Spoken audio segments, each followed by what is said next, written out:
I would like now to talk about a couple of miscellaneous reactions. We're going to talk about the Acyloin condensation and the Reformatsky reaction. With the Acyloin condensation, what we've got is a diester and we've got sodium. And sodium is usually in the solvent benzene, and what it does is it will end up reacting, and these are fish hooks or single-headed arrows. So we're showing the movement of one electron.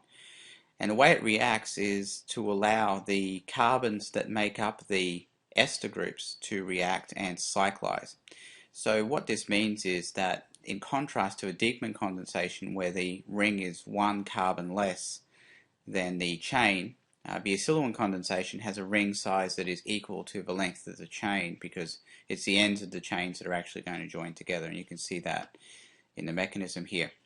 The final product has a C double bond O next to an OH. This is called an Acyloin, hence the name of the reaction. Alright, so I didn't really want to go through the reaction in detail. I was going to just go ahead and show you a couple of examples and show you the effect of symmetry on the products that we get. Alright, so here we have a symmetric diester, and you can see that if I draw a line down the center it would be the same thing on both sides. And the product I would get would be the result of joining this C to this C, and we've got 1, 2, 3, 4, 5, 6, so to be a six-membered ring.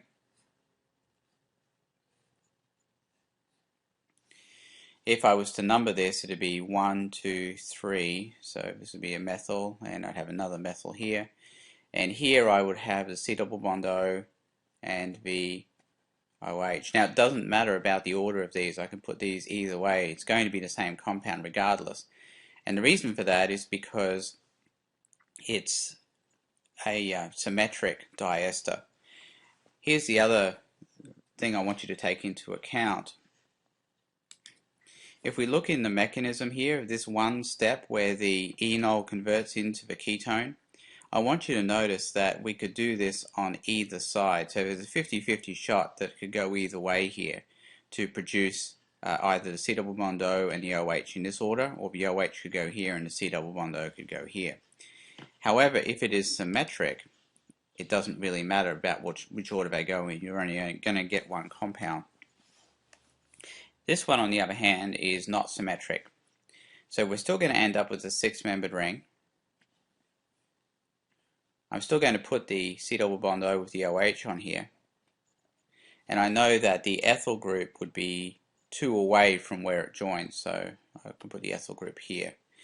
If you want to, you can always number it if you're in doubt about it, knowing that 1 and 6 will always be here, and not mattering whether or not which one's 1 and which one's 6, but this would be 1. That'd be 2, that'd be 3. So if you're concerned about it, you can always number the chain. Alright, so that's one product, and since it's not symmetric, and we've got that last step there where it can go either way, I'll leave the ethyl group where it is, and what I'll do is I will switch the OH into C double bond O. And you can see from that I'm going to get a different compound. So this compound is different to this one, which means we're going to get two products. And you'll always know you're going to get two products because your starting material would be asymmetric if that were the case. Alright, the other reaction I'd like to talk about is called the Reformatsky reaction.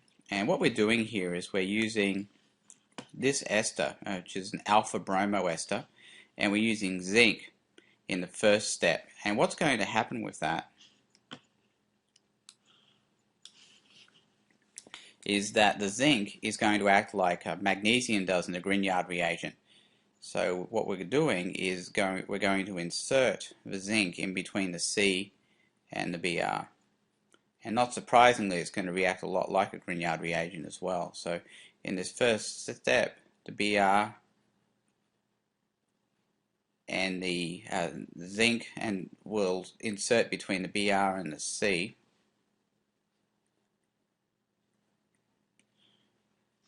And now this will react as a Grignard reagent would. We can have our ketone, and the Reformatsky reagent would then look like this. And what I did there is take the zinc off and put the negative charge on the C to which it was attached.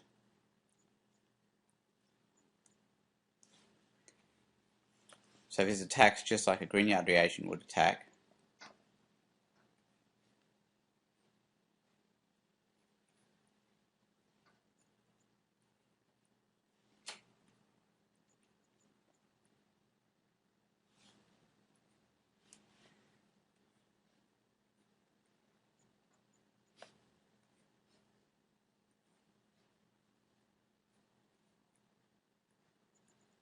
And that's how we would end up getting our product.